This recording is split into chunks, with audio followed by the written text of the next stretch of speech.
Are you guys practicing social distancing? 6 feet apart. 6 feet. Stay away. 6 feet. What do you not get? What do you not understand about 6 foot, sir? Sir? What about you? Stay back 6 feet. Oh, you're practicing. Yeah, I understand. I'll stay back. Yes, sir. I tell you, you're awful noisy today. Why are you being noisy? You're even getting after me here, trying to flog me. What is the deal here? You've always been a nice little rooster. Crazy chicken. Howdy, folks. Welcome to Cedar Creek Homestead here. Hey, this is Howie. Hope you're having a wonderful and blessed day. And I wanted to talk to you for just a few minutes here today about backyard poultry.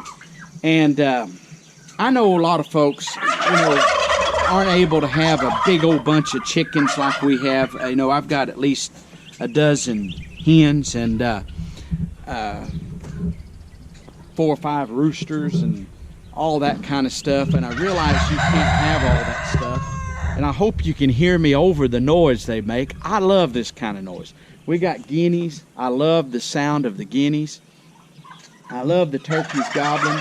I mean, they get with it. Right now, springtime, I got 2 hen turkeys, and they're laying eggs. We're hoping to get enough of their eggs saved up, and we got a little incubator, or maybe a hen will go setting. One of my chicken hens or one of the turkey hens, and I could put the turkey eggs under there and hatch off some more turkeys. If not, you can always order some in. But what I want to talk to you today about is backyard poultry flock, mostly just chickens. And chickens, I have raised chickens ever since I was a little boy. We used to, right here where I'm standing at today, our old home place used to sit right here. We had chicken pens out here. They were different, more crudely built back in the day, but we had chickens here, and we'd raise up chickens. My dad would order a lot of times like 100 baby chicks. He usually ordered roosters from this place called Marty's Poultry Farm up in Missouri, and you could get 100 roosters real cheap. They weren't the heavy breed type, the Cornish cross, nothing like that. And we would raise those 100 chickens. We'd lose a few, but we'd raise those roosters. They'd be all different colors, all different sizes, and we would kill chickens in the fall of the year and fill the freezer up, one of the freezers up, with chicken. And we lived off that. My mom got out here, my sisters got out here, we all got out here, and my dad wrung the necks off of the chickens and plucked them.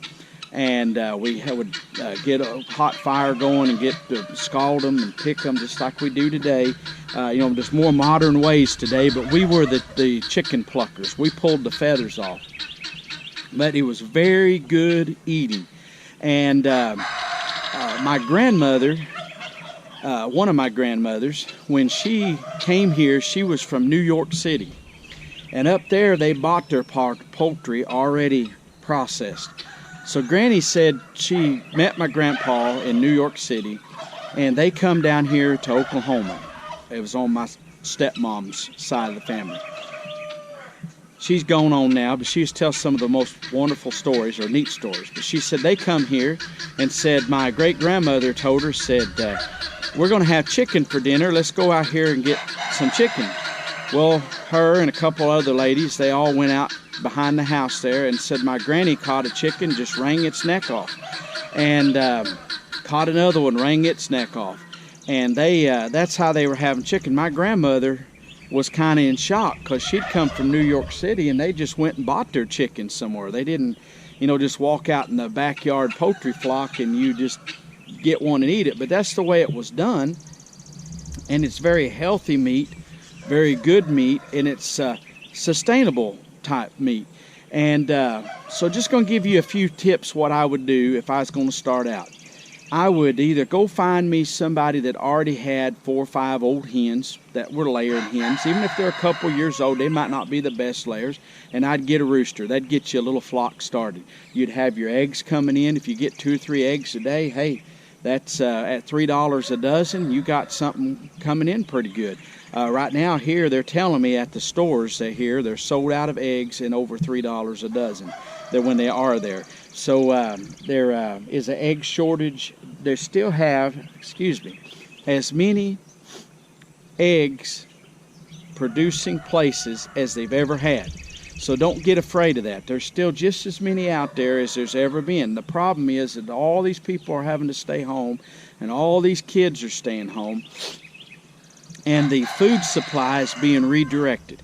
And some people, because they're afraid that the government's going to come in like the National Guard and quarantine them in a way that they can't even go to the store, that's very highly, highly unlikely here. If people will do what they're being asked to right now and self-quarantine, everything's going to be fine.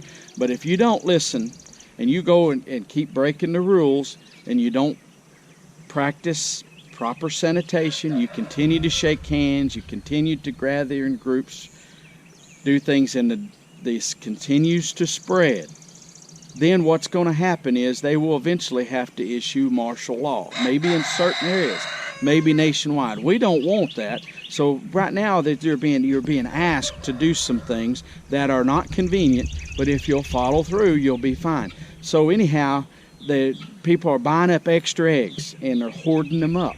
People are also buying up chickens. People that sell and grown birds like what I have, you could offer these on Craigslist and sell all that you can get. People will buy.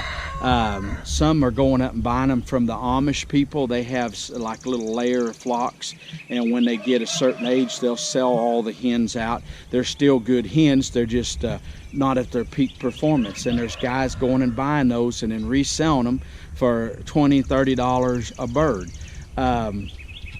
But people are like, well, I want to get my own chickens because there might come a time when there aren't any eggs. The poultry houses, all of them that I know of around, are still fully functioning. They're still going on. Their chickens are still pumping out eggs. My chickens are still pumping out eggs. So this thing, eventually people will get caught up on their eggs and they'll quit hoarding and it won't be quite so bad.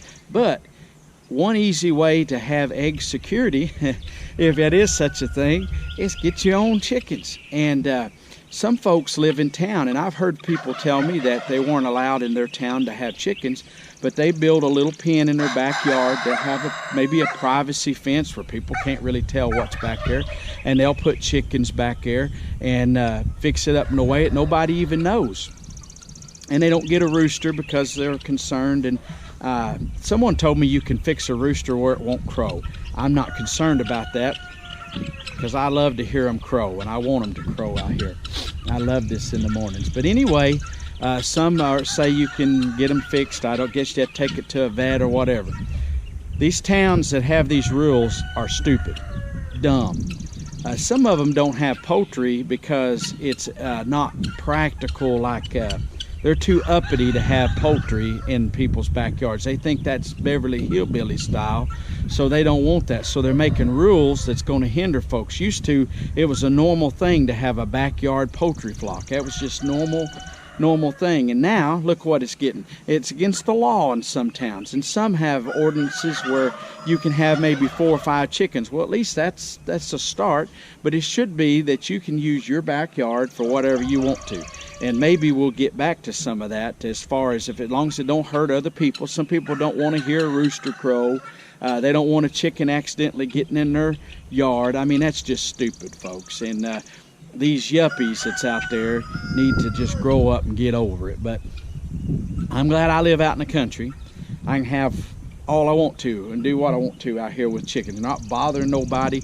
People have to slow down on the road here because sometimes they're out on the road, and I'm thank the Lord that people do slow down. Most people that come by here realize we have birds, and if they're going kind of fast on this old dirt road, they'll slow down for them. But every once in a while I get one hit by a car, and that just part of it.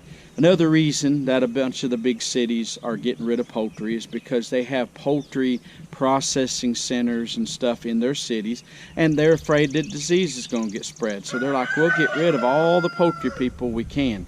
And I tell you, that's going to be a bad mistake. And I think if you got poultry, it's just something neat about ours. I've always got an extra rooster or two we could eat. You can come out and kill that rooster, have him cleaned in no time. You can skin an old rooster. The skin on these chickens we raise, the skin will come off real easy. You don't even have to worry about plucking him. Just get the skin off. And if it's an old rooster, you're going to boil him anyway. And when we make dumplings, I don't like that skin part in the dumplings. I like just the chicken. You'll see if you're going to make dumplings or chicken noodle soup or something. So anyway, you always got something you can eat. I know if you just only had a half a dozen chickens, hens, and a rooster, that's not going to feed you very long, but they do provide egg source, and you can buy laying pellets about anywhere. You can feed them laying pellets. You can keep them in confinement, and certain breeds do better than others in confinement. So get you some chickens, get them in confinement, get you some hens and a rooster, get started. Go to online, you can order from Marty's Poultry Farm. There's all different other poultry farms out there. You can order in baby chicks, have them mailed to you. They'll come in the U.S. mail.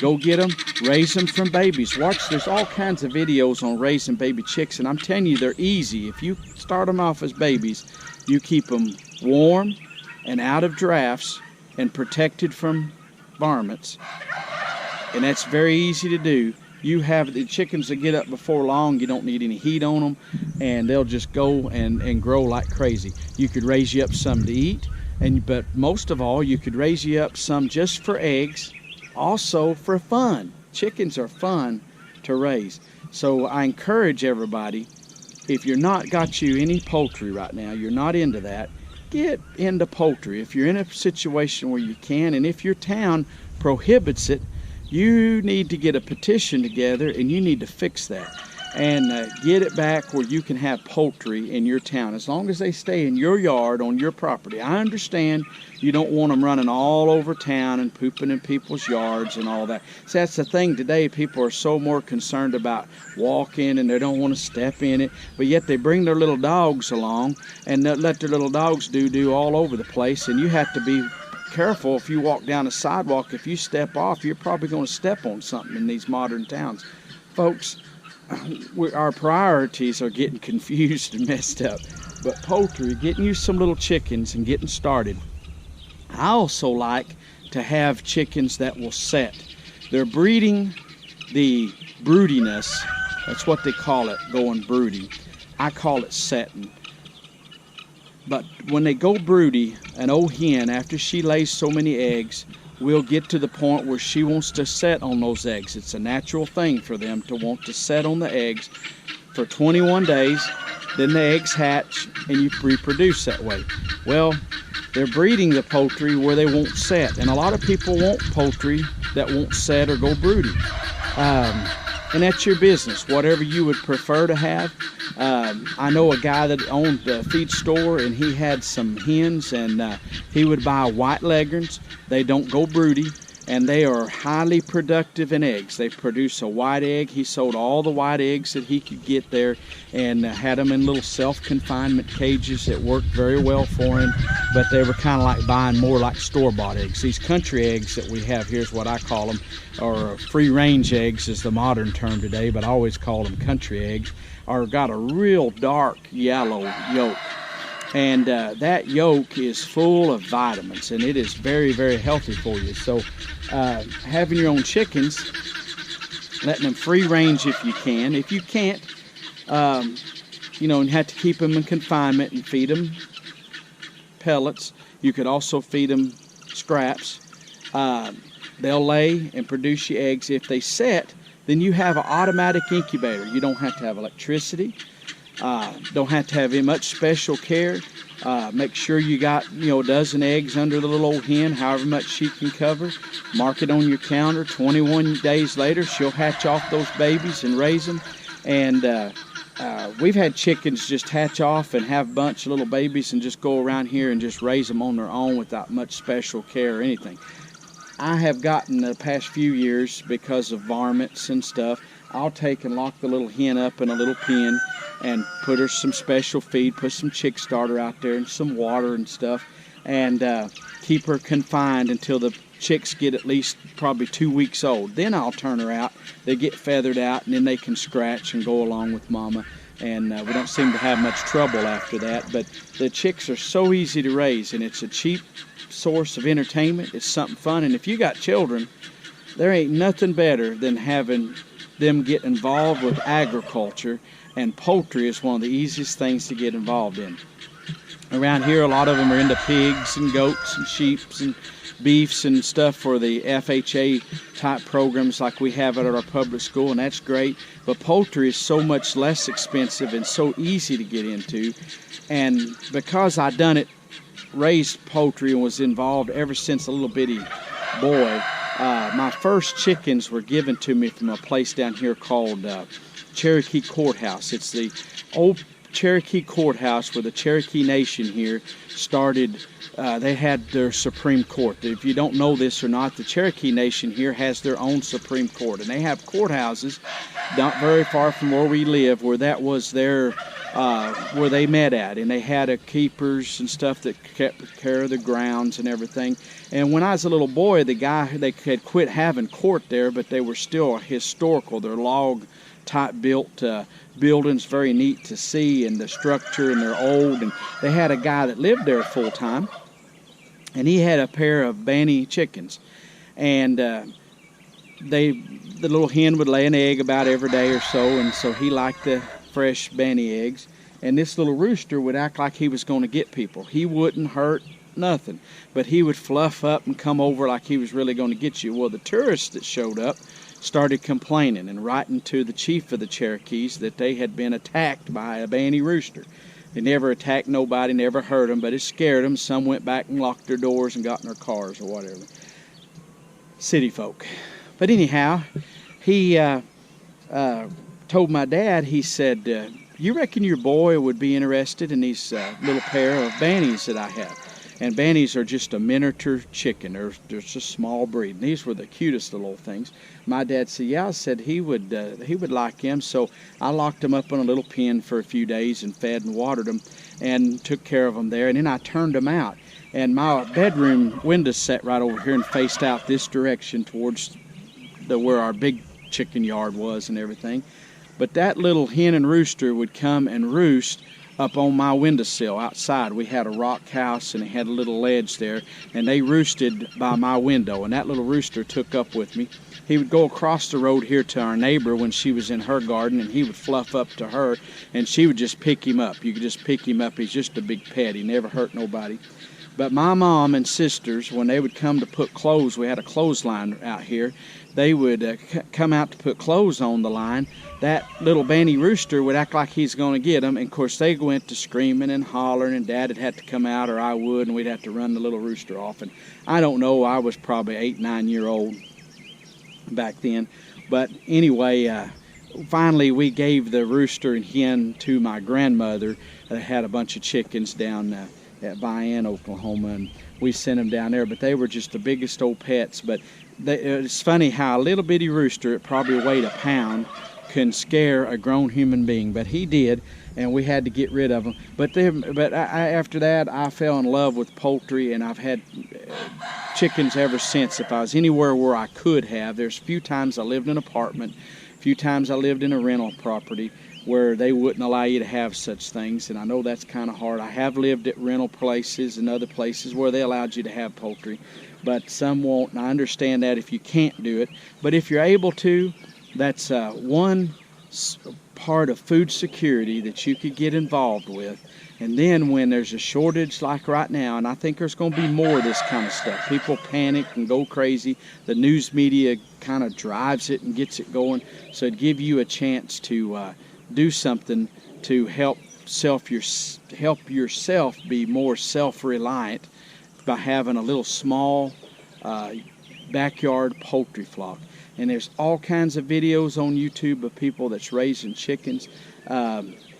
I can't think of all the names right now of the different homesteaders, but all you'd have to do is type in backyard poultry flock and you'd get hundreds of different videos that's been made, and some that eat them, some that do it for fun, some that just do it for the eggs, whatever. So try that if you want to.